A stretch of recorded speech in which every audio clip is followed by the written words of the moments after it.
Bismillahirrahmanirrahim. Assalamualaikum warahmatullahi wabarakatuh. Innal hamdalillah nahmaduhu wa nasta'inuhu wa nastaghfiruh wa natubu ilayhi wa na'udzu billahi min shururi anfusina wa sayyiati a'malina. Man yahdihillahu fala mudilla lahu wa man yudlil fala hadiya lahu. Asyhadu an la ilaha illallah wahdahu la syarika lahu wa asyhadu anna Muhammadan 'abduhu wa rasuluh sallallahu alaihi wa ala alihi wa ashabihi wa man tabi'ahum bi ihsanin ila yaumil qiyamah. Ya ayyuhalladzina amanu taqullaha haqqa tuqatih wa la tamutunna illa wa antum muslimun. يا أيها الناس اتقوا ربكم الذي خلقكم من نفس واحدة وخلق منها زوجها وبث منهما رجالا كثيرا ونساء واتقوا الله الذي تساءلون به والأرحام إن الله كان عليكم رقيبا يا أيها الذين آمنوا اتقوا الله وقولوا قولا سديدا يصلح لكم أعمالكم ويغفر لكم ذنوبكم ومن يطع الله ورسوله فقد فاز فوزا عظيما. أما بعد فإن أصدق الحديث كتاب الله وخير الهدي هدي محمد صلى الله عليه وسلم وشر الأمور محدثاتها وكل محدثة بدعة وكل بدعة ضلالة وكل ضلالة في النار. أعاذنا الله وإياكم جميعا من النار.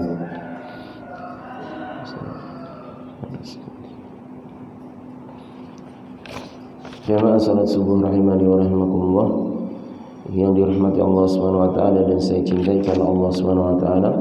Alhamdulillah, kita panjatkan bersyukur kepada Allah Subhanahu wa taala yang mana sampai detik ini kita masih diberikan hidayah dan taufik sehingga kita mau dan mampu menjalankan ibadah kepada Allah Subhanahu wa taala yang ini merupakan tujuan kita diciptakan di dunia ini.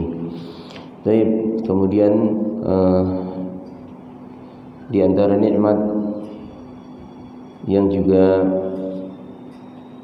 nikmat yang besar dari Allah Subhanahu wa taala yaitu nikmat kita diberikan kesempatan untuk belajar, untuk mempelajari ilmu agama ini, ya.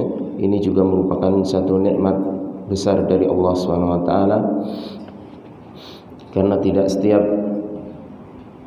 orang yang telah diberi hidayah menjadi seorang muslim kemudian diberi hidayah lagi untuk belajar, ya, untuk mempelajari agama Islam, ya.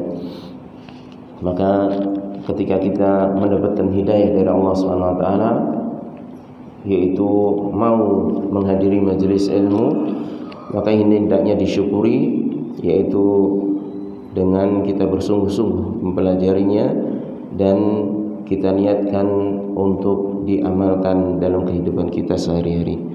Baik, kita lanjutkan kajian Ahad pagi ba'da subuh, masih muqaddimah dari pensyarah kitab Lum'atul I'tiqad yaitu Syekh Muhammad bin Shalih Al-Utsaimin yang memberikan kaidah tentang memahami nama-nama dan sifat-sifat Allah Subhanahu wa taala.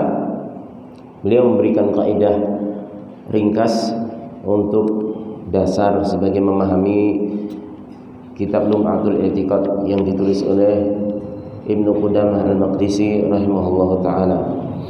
Kaidah umum, kemudian kaidah yang kedua berkaitan dengan nama-nama Allah Subhanahu wa taala, kemudian kaidah yang ketiga berkaitan dengan sifat-sifat Allah Subhanahu wa taala, dan ini alhamdulillah sudah kita selesaikan. Kemudian kaidah yang keempat, yang terakhir, ini al-qa'idatu ar-rabi'ah fima naruddu bihi 'ala al-mu'attilah, yaitu kaidah keempat adalah berkaitan dengan bagaimana kita membantah golongan atau kelompok al-mu'attilah. Mu'attilah ini adalah kelompok yang mengingkari sifat-sifat Allah Subhanahu wa taala, ya, yang berkaitan dengan sifat-sifat Allah Subhanahu wa taala. Kaidah ini perlu karena semakin jauh dari generasi awal para salafun saleh, maka muncullah berbagai macam penyimpangan, di antaranya yaitu berkaitan dengan penyimpangan dalam masalah sifat-sifat Allah Subhanahu wa taala. Oleh karena itu, inilah di antara tujuan Ibnu Qudamah Al-Maqdisi rahimahullah taala menulis kitab Lum'atul I'tiqad ini, ya. Di antaranya beliau ingin menyebarkan akidah yang benar berkaitan dengan masalah asma wa sifat. Walaupun kitab ini tidak semuanya membahas tentang asma wa sifat, tapi membahas akidah secara umum. Tapi porsi yang terbesar, apalagi di awal-awal kitab ini, dibahas tentang masalah asma wa sifat. Makanya para ulama mengatakan bahwasanya siapa yang ingin belajar tentang asma wa sifat dari dasar, maka hendaknya dimulai dari kitab Lum'atul I'tiqad ini. Baik. Kita masuk kaidah yang keempat, fima naruddu bihi 'ala al-mu'attilah, yaitu bagaimana kita membantah orang-orang mu'attilah yang mereka mengingkari berkaitan dengan nama-nama dan sifat-sifat Allah Subhanahu wa taala. Al-mu'attilah humul ladzina yunkiruna syai'an min asma'illahi aw sifatihi wa yuharrifuna an-nususa 'ala dhahiriha wa yuqalu lahumul mu'awwilah. Mu'attilah adalah mereka orang-orang yang mengingkari sesuatu dari nama-nama Allah Subhanahu wa taala atau sifat-sifatnya, dan mereka mengganti atau menyimpangkan nas-nas dari zahirnya. Artinya zahirnya diartikan, diselewengkan dari apa yang semestinya. Wa yuqal, dan mereka juga dikatakan al-mu'awwilah. Mereka juga disebut juga al-mu'awwilah, yaitu ahlu ta'wil, ya, ahlu at-ta'wil. Tapi ahlu ta'wil di sini bukan ahlu ta'wil yang bermakna tafsir, ya. Tapi ta'wil di sini yang bermakna tahrif atau menyimpang. Orang-orang yang suka menyimpangkan makna, ya, dari zahirnya, ini ahlu ta'wil. Makanya kalau disebut ahlu ta'wil dalam pembahasan asma wa sifat, ini maksudnya makna yang bahwasanya kelompok tersebut suka menyimpang dari apa yang semestinya, ya.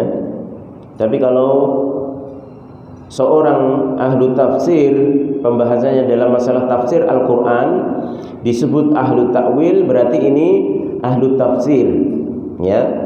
Makanya Ibnu Katsir rahimahullah ta'ala, Imam At-Tabrani dan yang lainnya dari kalangan orang-orang yang menulis kitab tentang tafsir Al-Quran, mereka juga bisa dikatakan ahlu ta'wil, ya, yaitu orang-orang yang menafsirkan Al-Quran sesuai dengan kaidahnya, sesuai dengan apa yang diinginkan oleh Allah Subhanahu wa taala.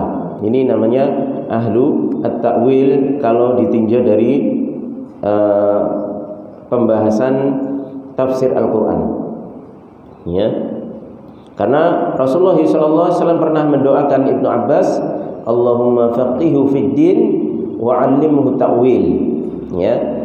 Ya Allah, faqihu fid din, faqihkanlah Ibnu Abbas ini dalam masalah agama. Artinya menjadi orang yang pandai, faham, ya, terhadap masalah agama. Wa 'allimhu ta'wil, dan ajarilah dia masalah ta'wil, artinya tafsir, ya. Jadi doa Nabi tersebut bermakna ta'wil, yaitu tafsir. Makanya Ibnu Abbas menjadi salah satu sahabat yang pandai dalam masalah tafsir Al-Quran, ya. Baik. Wal qa'idah al-'amah fima naruddu bihi 'alaihim an naqula inna qawlahum khilafu zahirin nusus wa khilafu tariqati salaf wa laysa alaihi dalilun sahihun wa rubbama yakunu fi ba'dhi sifat wajhun rabi' atau akthar. Dan kaidahnya adalah kaidah secara umum ketika kita membantah mereka, yaitu orang-orang yang Mu'attilah, orang-orang yang mengingkari, menolak nama-nama atau sifat-sifat Allah Subhanahu wa taala, atau al-mu'awwilah, ahlu ta'wil tersebut.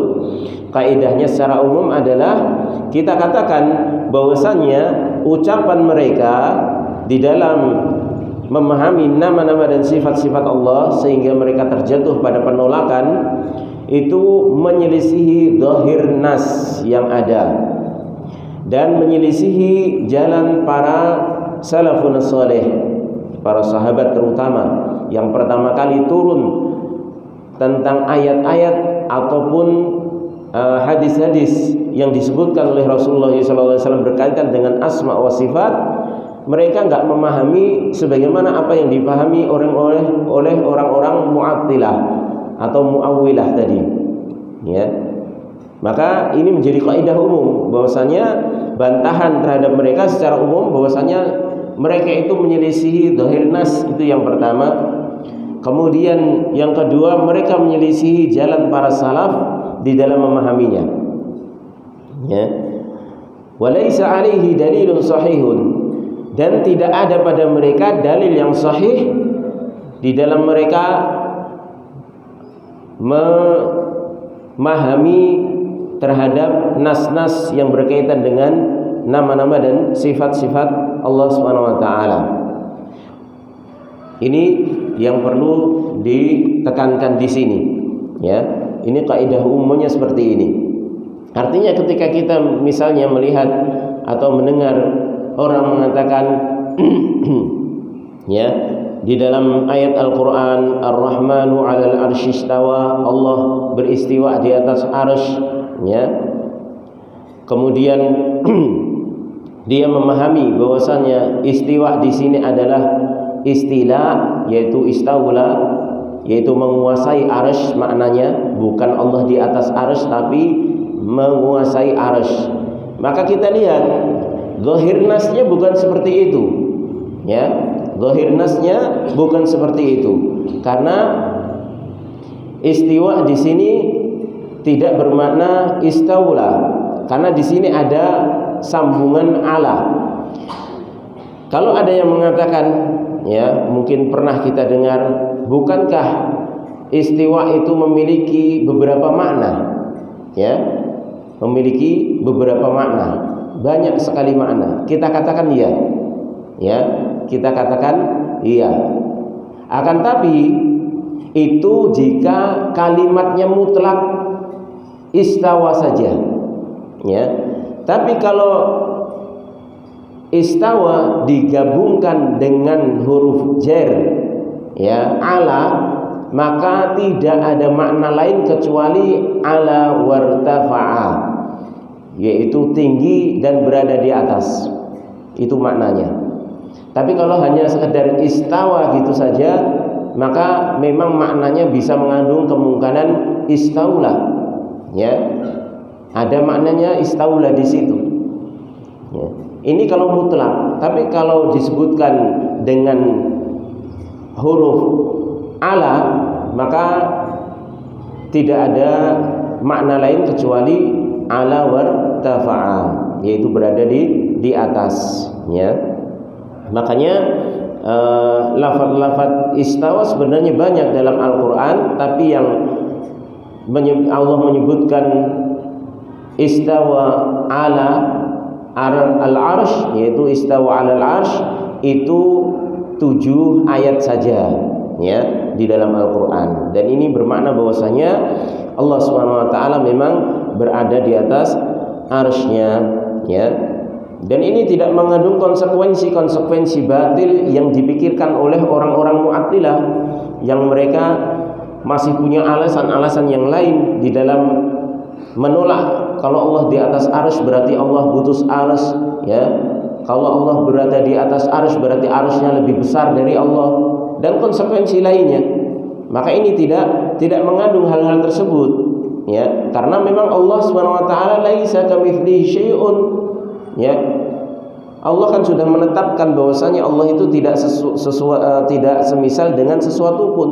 Wa huwas samiul basir, dan Allah menetapkan juga sifat-sifat, ya, yang sama dari sisi makna, ya, tapi hakikatnya sudah dijelaskan oleh Allah Subhanahu wa taala sebelumnya, bahwasanya hakikat dari makna-makna tersebut itu adalah sesuai dengan keagungan Allah Subhanahu wa taala. Jadi jangan bayangkan arsy-Nya Allah itu seperti arsy-Nya makhluk, yaitu arsy-Nya para raja. Arsy itu secara bahasa kan singgasana, ya. Jangan dikatakan nanti kalau singgasananya Allah digeser kayak seorang raja duduk di singgasana nanti gelempang, ya, karena seorang raja itu butuh singgasananya. Ini Allah enggak. Allah berada di atas arsy itu bukan karena Allah butuh, ya, bukan karena Allah butuh. Dan itu secara real, secara nyata kita lihat bahwasanya sesuatu yang di atas itu belum tentu membutuhkan sesuatu yang di bawah. Seperti langit dengan bumi. Langit dengan bumi, jelas langit gak butuh bumi. Bumi mau berguncang kayak apa, mau hancur, langit tetap akan kokoh, ya, karena memang langit gak membutuhkan bumi, ya.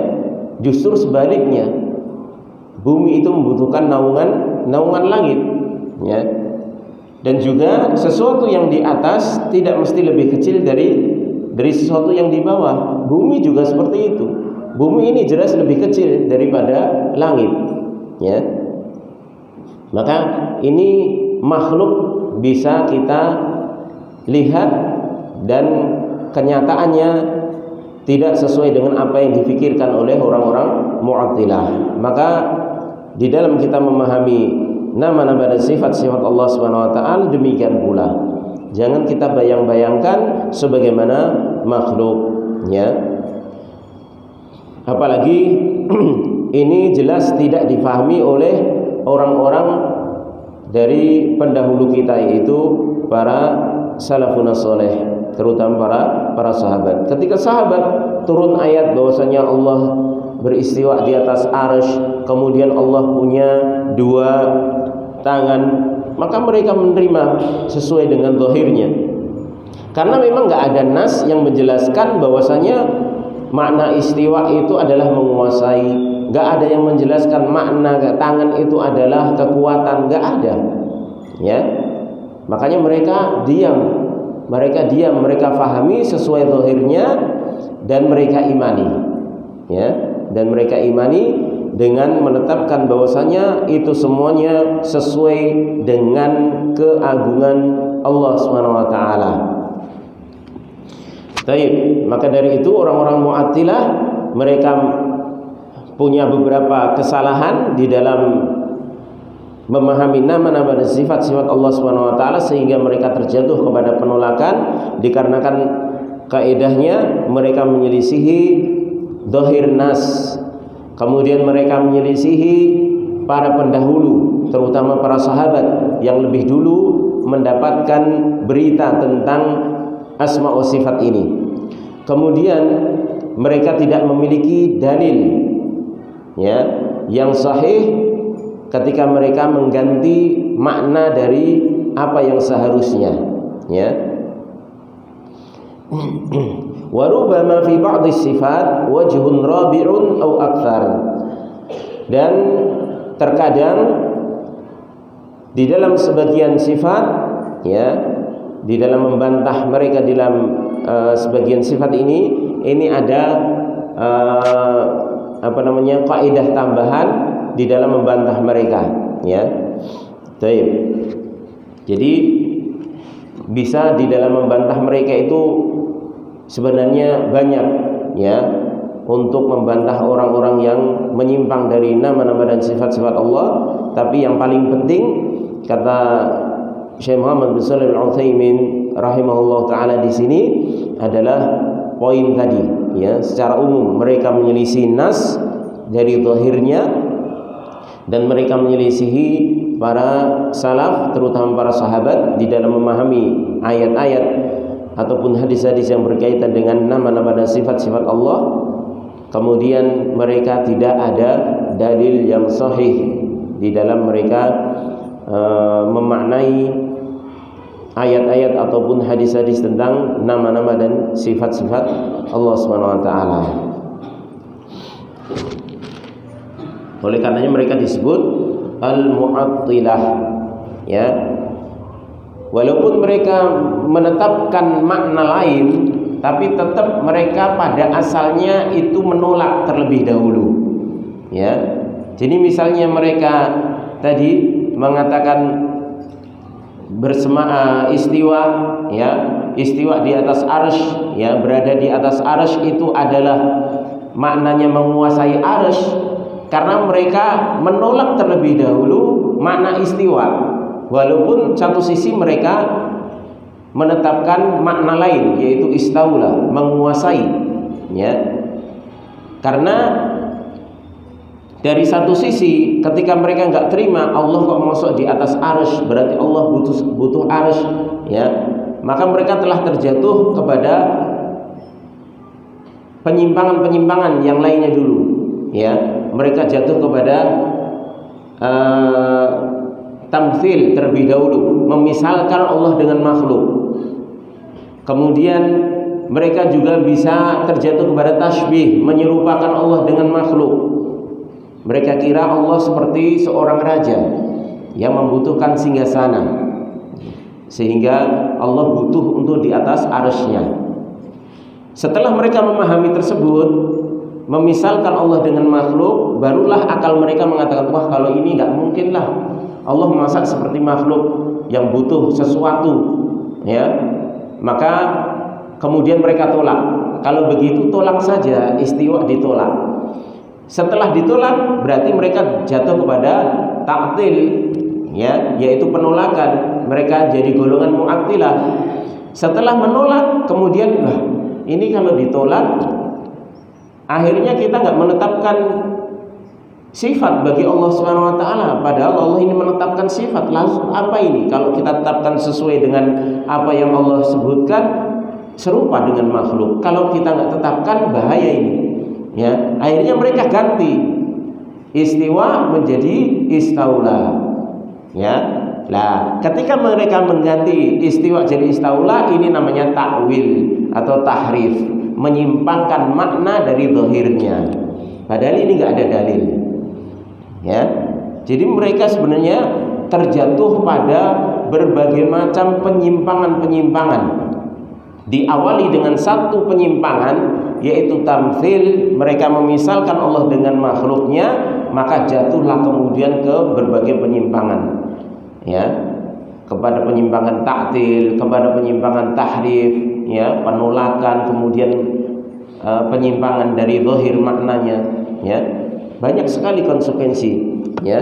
Dan ini menunjukkan bahwasanya ketika seseorang itu menyimpang dari kebenaran, kemudian dia tidak mau kembali ke jalan yang benar, maka bisa jadi Allah Subhanahu wa taala akan menghukumnya dengan terjatuhnya kepada penyimpangan selanjutnya, ya.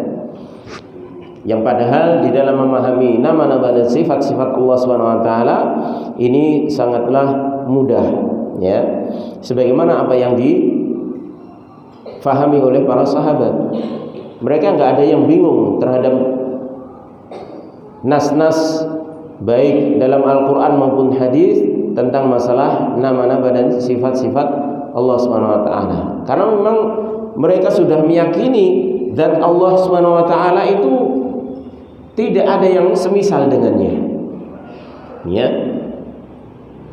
Tidak ada yang semisal. Baik. Ini kaidah keempat di dalam kita membantah orang-orang yang menyimpang secara umum di dalam masalah asma wa sifat, ya. Walaupun di sana masih ada berbagai metode di dalam membantah mereka, Tapi yang paling penting adalah kaidah umumnya terlebih dahulu kita pahami, ya. Jadi kalau ada orang yang mengatakan, oh ini yang maksudnya bukan ini sebagaimana zahirnya, tangan Allah bukan tangan maksudnya, tapi adalah kekuasaan, ya. Kemudian Allah itu enggak datang, tapi yang datang itu adalah rahmatnya, ya. Maka kita katakan engkau menyelisihi zahir nas, dan para salaf tidak ada yang memahami seperti itu, dan di sisimu tidak ada dalil yang menunjukkan bahwasanya apa yang kau katakan itu adalah makna dari nama-nama dan sifat-sifat Allah Subhanahu wa taala tersebut. Baik, kita masuk pada muqaddimah kitab, ya, yang ditulis oleh Ibnu Qudamah Al-Maqdisi rahimahullahu taala. Atau yang lebih tepatnya, kita mulai mempraktekkan 4 kaidah yang telah kita pelajari, ya. Ibaratnya kalau orang bengkel, ya, kita belajar teori dulu di kelas, ya. Setelah hitung-hitungannya pas, semuanya dihitung, ya. Nanti cara nyepul itu bagaimana, berapa putaran, ya. Itu semuanya dihitung dengan teori-teori.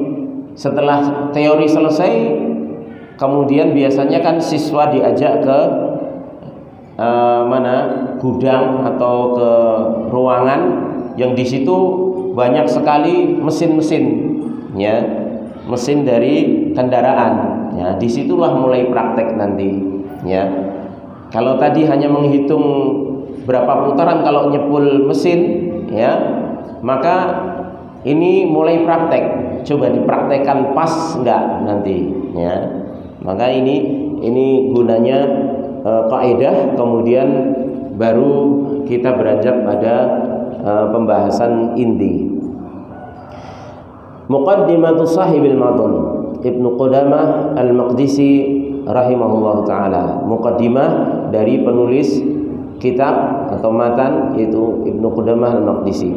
Nanti di sini ada kan disebutkan muqaddimahnya atau dari ucapan dari Ibnu Qudamah Al-Maqdisi, penulis kitab Lum'atul I'tiqad. Kemudian di bawahnya akan ditulis syarah, yaitu penjelasannya. Yang syarah ini ditulis oleh Syekh Muhammad bin Shalih Al-Utsaimin rahimahullahu taala. Baik, kita masuk. Qala Syekh Al-Imam Al-Allamah Muwafaquddin, ya, Abdullah bin Ahmad bin Qudamah Al-Maqdisi alaihi rahmatullah. Berkata Syekh Al-Imam Al-Allamah Muwafaquddin, ya, namanya Muwafaquddin Abdullah bin Ahmad bin Qudamah Al-Maqdisi, ya. Semoga Allah Subhanahu wa taala mencurahkan rahmatnya. Bismillahirrahmanirrahim. Alhamdulillahi al-mahmudu bi kulli lisanin. Segala puji bagi Allah Subhanahu wa taala, al-mahmud, yang dipuji, bi kulli lisan, dengan setiap lisan. Artinya Allah Subhanahu wa taala terpuji, ya. Bahkan kalimat bi kulli lisan ini nyata ini, ya, di mana Allah Subhanahu wa taala itu dipuji oleh siapapun, bahkan orang kafir sekalipun. Apalagi di masa-masa sekarang, orang kafir pun bisa mengucapkan alhamdulillah, ya. Maka ini menjadi bukti nyata bahwasanya Allah Subhanahu wa taala itu terpuji dengan setiap lisan, ya. Bahkan lisan orang kafir sekalipun itu memuji Allah Subhanahu wa taala. Kemudian al-ma'bud fi kulli zaman, yang diibadahi di setiap zaman, ya. Diibadahi di setiap zaman. Artinya Allah Subhanahu wa taala akan terus menjadi zat yang diibadahi kapanpun itu, ya. Alladzi la yakhlu min ilmihi makan, yang tidak pernah kosong atau tidak pernah terlepas dari ilmunya, ya, satu tempat pun. Artinya tempat apapun itu pasti diketahui oleh Allah Subhanahu wa taala. Ya, tidak ada satu tempat yang tidak diketahui oleh Allah Subhanahu wa taala. Wala yushghiluhu sya'nun an sya'nin, dan tidak ada yang bisa menyibukkannya sya'nun an sya'nin, satu keadaan pun, ya. Jadi walaupun ibaratnya seorang hamba semuanya itu mau berdoa kepada Allah Subhanahu wa taala, kemudian Allah penuhi doanya semuanya, itu sedikit pun tidak menyibukkan Allah Subhanahu wa taala. Mengatur alam semesta beserta isinya tidak pernah menyibukkan Allah Subhanahu wa taala, ya. Jalla 'anil asbahi wal andad, maha agung dari setiap keserupaan dan tandingan. Tanazzaha wa tanazzaha 'ani sahibah wal aulad, dan Allah Subhanahu wa taala juga maha suci dari istri dan anak-anak. Lam yalid wa lam yulad, ya. Allah Subhanahu wa taala tidak beristri dan tidak beranak, ya. Wa nafadha hukmuhu fi jami'il ibad, dan Allah Subhanahu wa taala maha mampu untuk merealisasikan ketetapannya pada seluruh hamba-hambanya. La tumathiluhu al-uqulu bitafkir, yang akal tidak bisa memisalkannya dengan berpikir. Artinya ketika seorang itu mau membayangkan bagaimana zat Allah, nggak akan mampu, akal nggak akan mampu, ya. Makanya orang-orang filsafat yang senantiasa memikirkan zat Allah dengan akalnya, itu biasanya puncaknya mereka menjadi gila, ya. Mereka menjadi gila, menjadi stres, ya. Kok Allah seperti ini ya, kok Allah seperti ini ya, ya. Dipikirkan, ya. Maka di sini dikatakan oleh penulis la tumathiluhu al-uqulu bitafkir, di mana akal itu enggak bisa berpikir untuk memisalkan zat Allah Subhanahu wa taala. Wala tatawahhamuhu al-qulubu bitaswir, dan hati itu juga tidak bisa mewahamkan. Waham itu menggambarkan, ya, bagaimana zat Allah Subhanahu wa taala, enggak bisa, ya. Laisa kamitslihi syai'un wa huwas samiul basir. Kemudian penulis membawakan satu ayat dari surah Asy-Syura ayat 11, bahwasanya tidak ada yang semisal dengan Allah sesuatu pun, wa huwas samiul basir, dan dia Allah maha mendengar lagi maha melihat. Dia juga diberi nama As-Sami dan juga diberi nama Al-Basir, ya. Lahul asmaul husna, baginya nama-nama yang baik, wasifatul ula, dan sifat-sifat yang tinggi. Kemudian beliau membawakan ayat lagi dalam surah Thaha ayat ke-5 sampai ke-7. Ar-Rahmanu 'alal 'arsy istawa, lahu ma fis samawati wa ma fil ardi wa ma bainahuma wa ma tahta ath-thara, wa in tajhar bil qawli fa innahu ya'lamu sirra wa akhfa. Ar-Rahman, yang maha pengasih, yaitu Allah Subhanahu wa taala, 'alal 'arsy istawa, beristiwa di atas arsy, berada di atas arsy. Lahu ma fis samawati wa ma fil ard. Baginya apa yang di langit dan apa yang di bumi dan apa yang di antara keduanya. Wa ma tahta thara, dan apa yang di bawahnya. Ya. Jadi semuanya itu milik Allah Subhanahu wa taala. Wa in tajhar bil qawli fa innahu ya'lamu sirra wa akhfa. Dan jika engkau mengeraskan ucapan, fa innahu ya'lamu sirra wa akhfa, maka sesungguhnya Allah Subhanahu wa taala itu mengetahui yang rahasia ataupun yang tersembunyi. Ya. Baik. Artinya di sini bahwasanya Allah Subhanahu wa taala itu, apalagi ketika seorang mengeraskan ucapan, ya, yang rahasia maupun tersembunyi saja Allah mengetahui, apalagi yang keras. Ya. Kemudian ahata bikulli syai'in ilma. Allah Subhanahu wa taala meliputi segala sesuatu, yaitu ilmunya, yaitu ilmu Allah meliputi segala sesuatu. Wa qahhara kulla makhluqin izzatan wa hukman.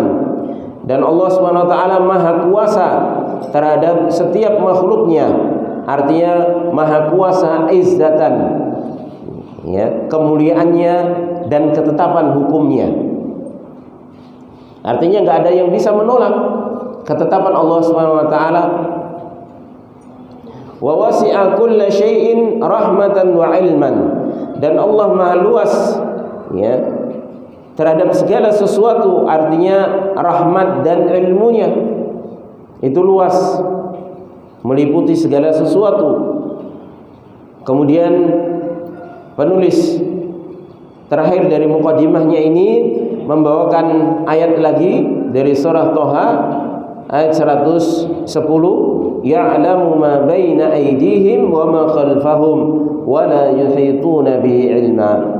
Allah mengetahui apa yang ada di hadapan mereka dan apa yang ada di belakang mereka, wala yuhituna bihi ilma, sedangkan mereka tidak bisa meliputi Allah.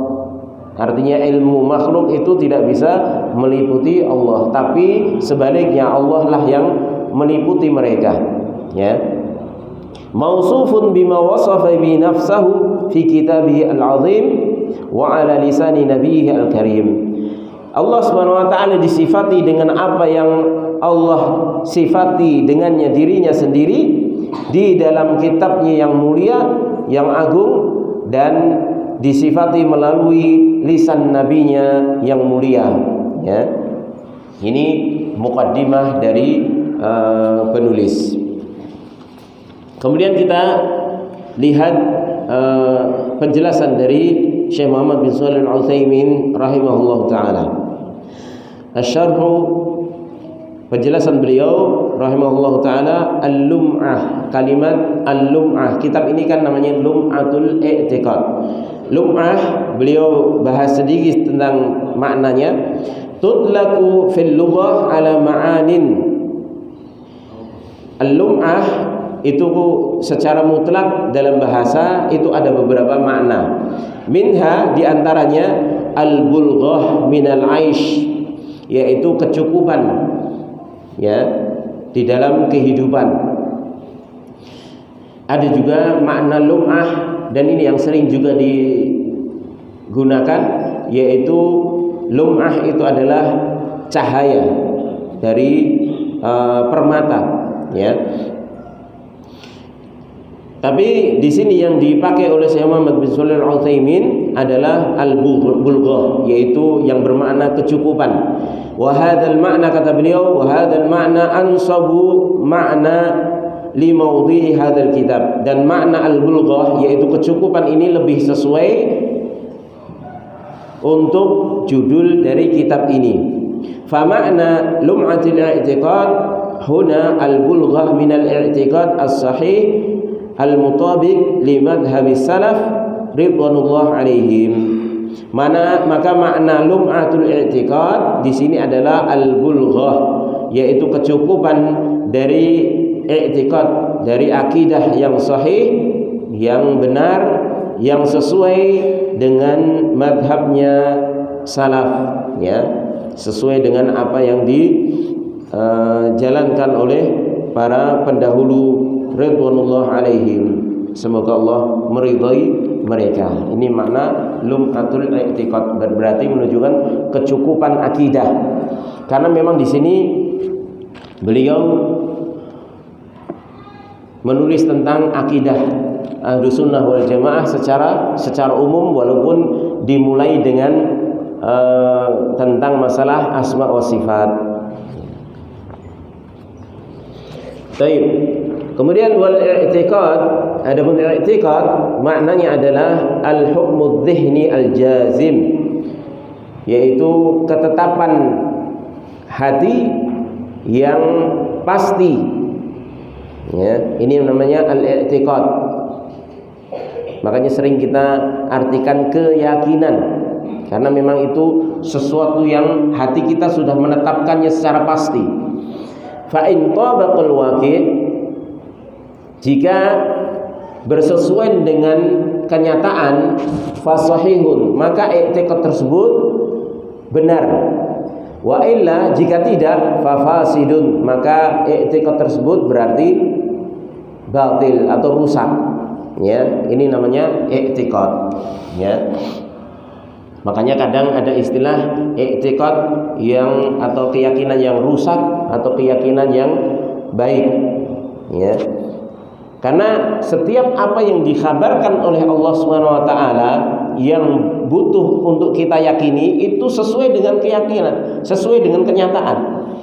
Ya, sesuai dengan kenyataan, ya. Itu namanya i'tiqad.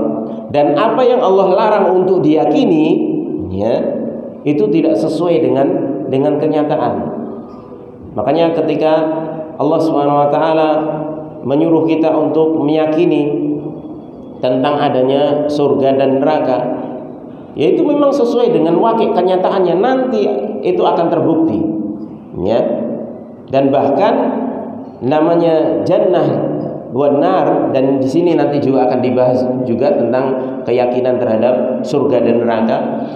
Itu sekarang memang sudah ada, ya. Surga neraka itu sudah ada, ya. Dan itu keyakinan yang harus diyakini oleh seorang muslim dengan keyakinan yang jazim, yang pasti, karena itu sesuai dengan kenyataannya, ya. Baik. Adapun keyakinan yang enggak sesuai dengan kenyataan, maka itu keyakinan yang batil, tidak boleh kita yakini, ya. Tidak boleh kita meyakini hal tersebut, ya. Seperti meyakini kesialan karena sesuatu tertentu, ya.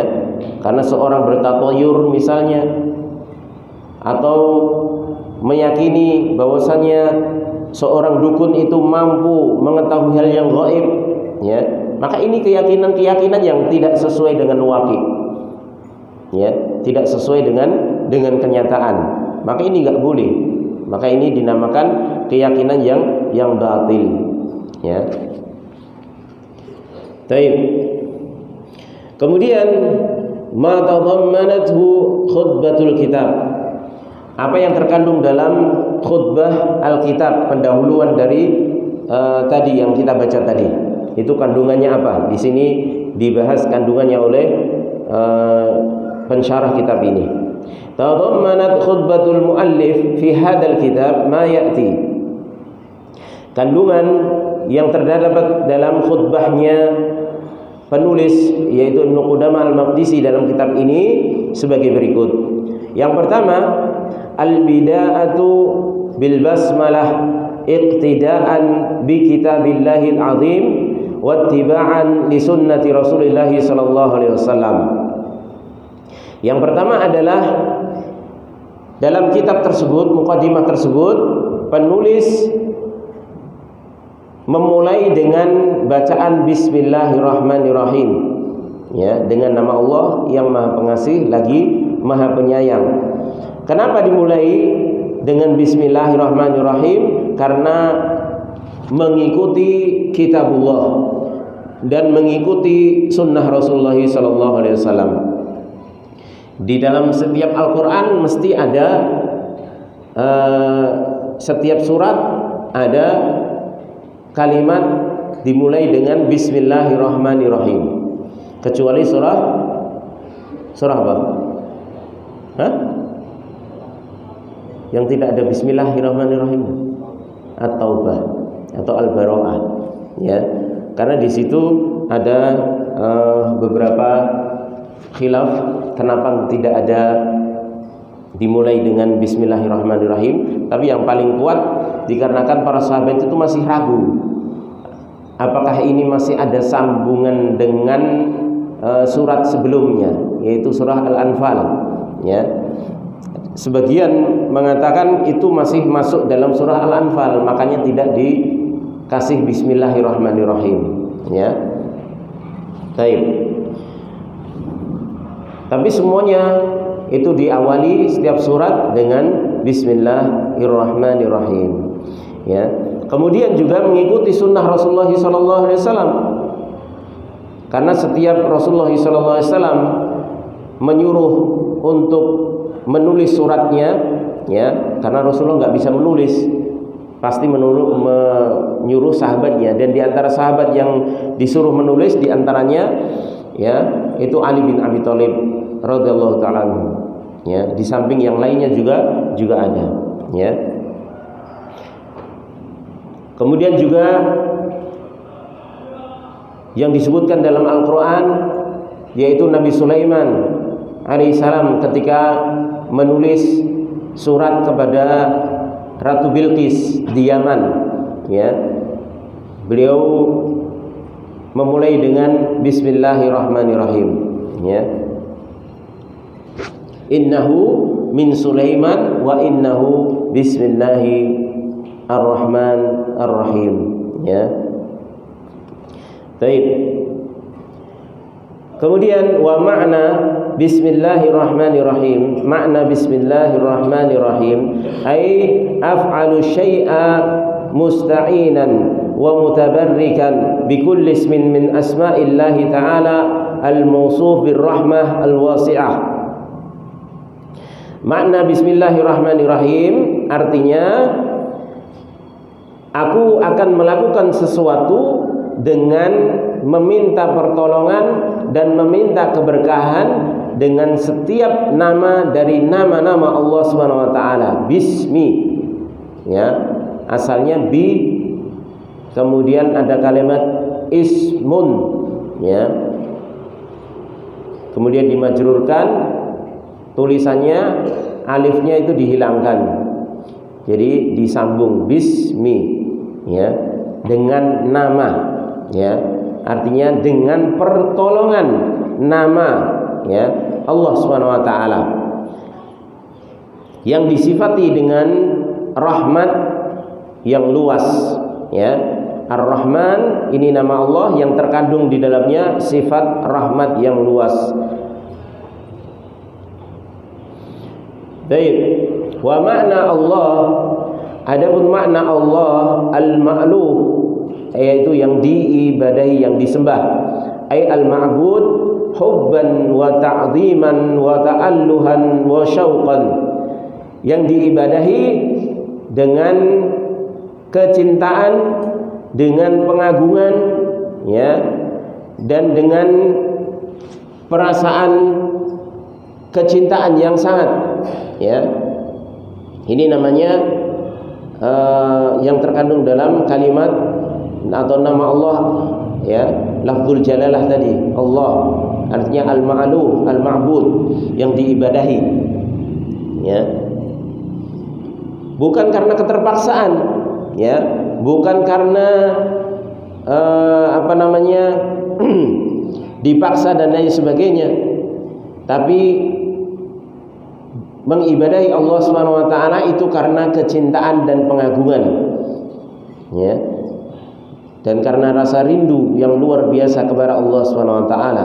Ini baru dikatakan al-ma'luh, ya, atau Allah. Kemudian War-Rahman Ar-Rahman dzur rahmah al-wasi'ah. Ini adalah zat yang memiliki rahmat yang luas. Ya, ini nama lain dari Allah Subhanahu wa taala, Ar-Rahman. Yang terkandung dalamnya sifat rahmat yang luas. Artinya semua makhluk tidak pandang bulu mau beriman mau kafir, semuanya mendapatkan jatah dari rahmat Allah Subhanahu wa taala. Ini rahmat yang umum. Rahmat yang umum. Artinya Allah enggak membedakan ketika memberikan rahmat secara umum ini, yang sifatnya umum ini kepada makhluknya. Mau dia manusia, mau dia hewan, mau dia tumbuhan, ya, bahkan mau dia itu benda mati sekalipun, semuanya dapat jatah ini. Ya, semuanya dapat jatah, yaitu rahmat Allah Subhanahu wa taala yang sifatnya umum. Kemudian Ar-Rahim, kalimat Ar-Rahim ini juga satu nama di antara nama-nama Allah Subhanahu wa taala. Jadi di situ dalam Bismillahirrahmanirrahim menyebut 3 nama, yaitu Allah, kemudian Ar-Rahman, kemudian Ar-Rahim. Artinya seseorang itu meminta tolong sebelum melakukan sesuatu dengan meminta keberkahan dan bertawasul dengan nama-nama Allah Subhanahu wa taala, ya. Disebutkan dengan 3 nama tersebut. Kemudian Ar-Rahim maknanya adalah al-musil rahmatahu man syaa min khalqihi. Ar-Rahim yang Maha Pengasih ini adalah al-musil yang menyampaikan rahmatnya, yang memberikan rahmatnya kepada siapa yang dia kehendaki dari makhluknya. Artinya tidak semuanya makhluk itu mendapatkan rahmat yang jenis kedua ini, ya, karena ini dibatasi kepada siapa yang dikehendaki saja. Berarti ini rahmat atau kasih sayang yang khusus yang Allah miliki dan tidak semua makhluknya diberi. Ini hanya untuk orang-orang khusus saja, ya, yaitu orang-orang yang beriman kepada Allah Subhanahu wa taala, ya.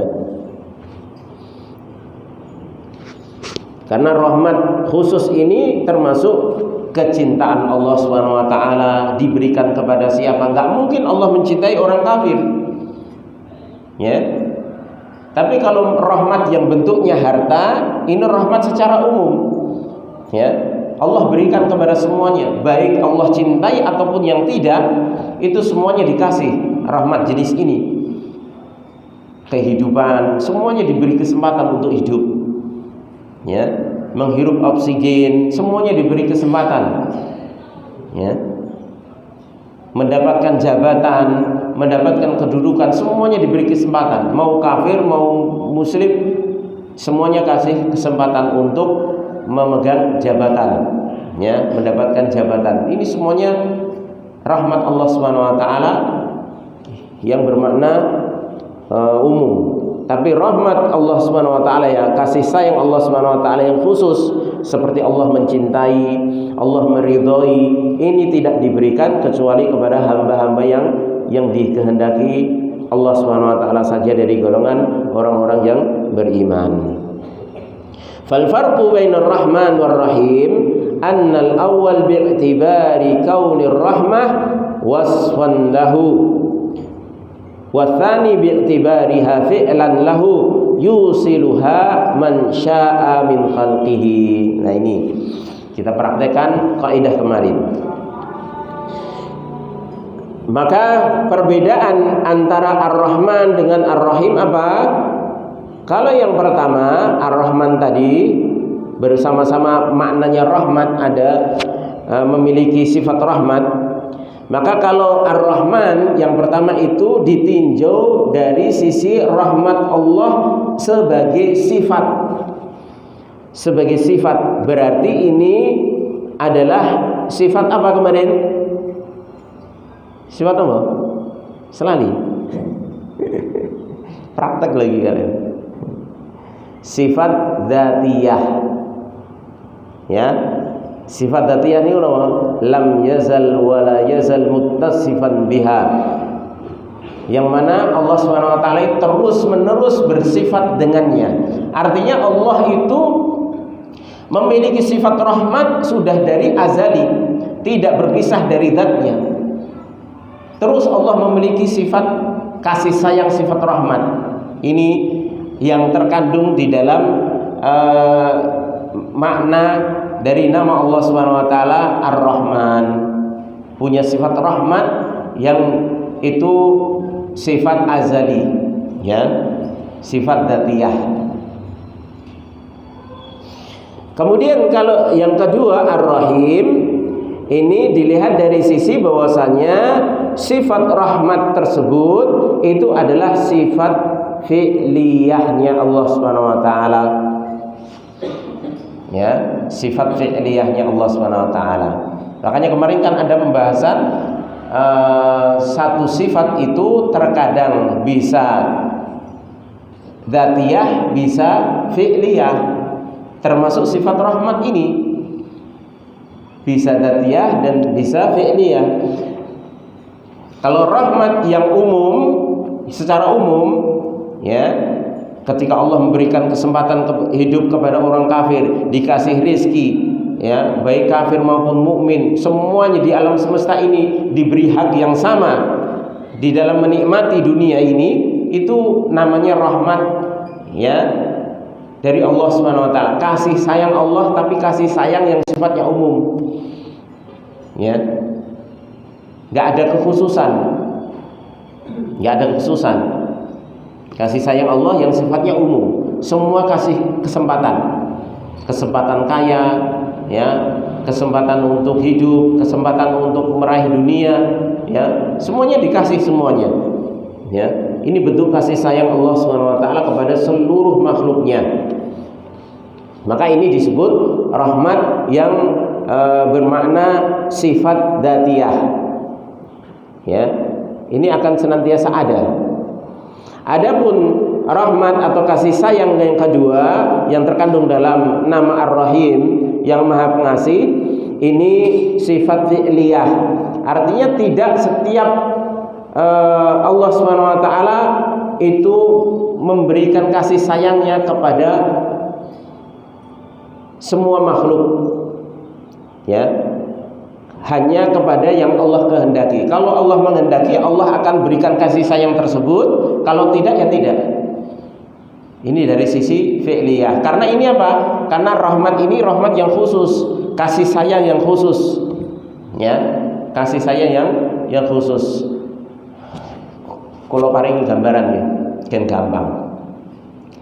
Ibaratnya ada orang tua memiliki 10 anak, ya, atau sekolah ini 10, ya, punya 10 anak, semuanya saya kasih sayang semuanya, ya, semuanya tak kasih sayang. Saya nggak membeda-bedakan, mau yang beling, mau sing nurut, sing wedok, sing lanang, kabeh disayangi kabeh, wong anake kabeh, ya, tak senengi kabeh wis. Nek sekolah ya di sekolah ke, nek jalur jajan dijajak ke, kabeh dikei, ya, dikei dengan porsi yang sama, ya. Tuku bakso yo mangan bakso kabeh, tuku mie ayam kabeh, ya.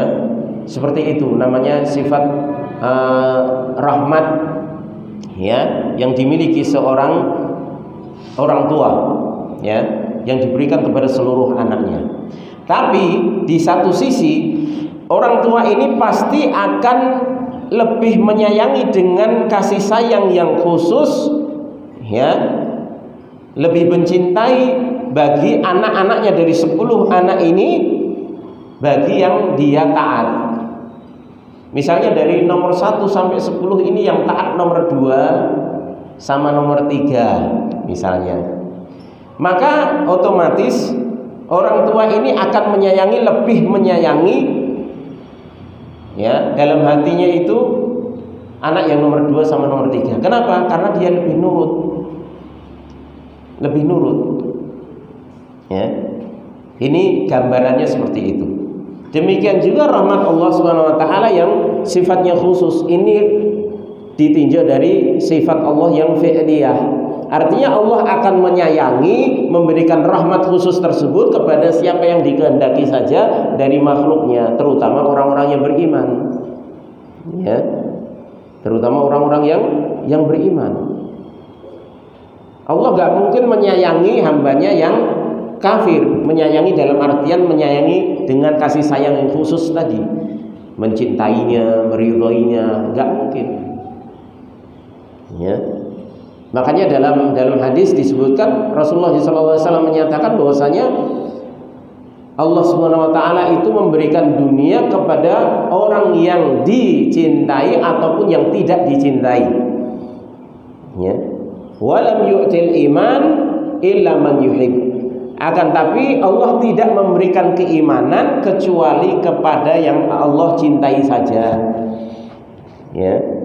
Berarti yang pertama tadi Allah berikan harta, itu adalah sifat kasih sayang Allah secara umum yang itu ditinjau dari sifat rahmat Allah, bahwasanya itu sifat Allah yang dzatiyah. Allah memang senantiasa punya sifat dan bersifat dengan sifat rahmat, sifat kasih sayang kepada siapapun secara umum. Makanya Allah berikan fasilitasnya. Tapi Allah Subhanahu wa taala tidak memberikan iman itu kecuali kepada orang yang dicintai saja. Berarti menunjukkan orang-orang yang beriman itu adalah orang-orang yang Allah sayangi, yang Allah cintai saja. Artinya Allah berikan rahmat secara khusus. Inilah sifat fi'liyah. Ketika Allah mencintai orang beriman, di saat itu Allah nggak mencintai orang kafir. Ya, karena ini berhubungan dengan sifat Allah Subhanahu wa taala fi'liyah, yang kapan saja dan kepada siapa saja yang Allah kehendaki.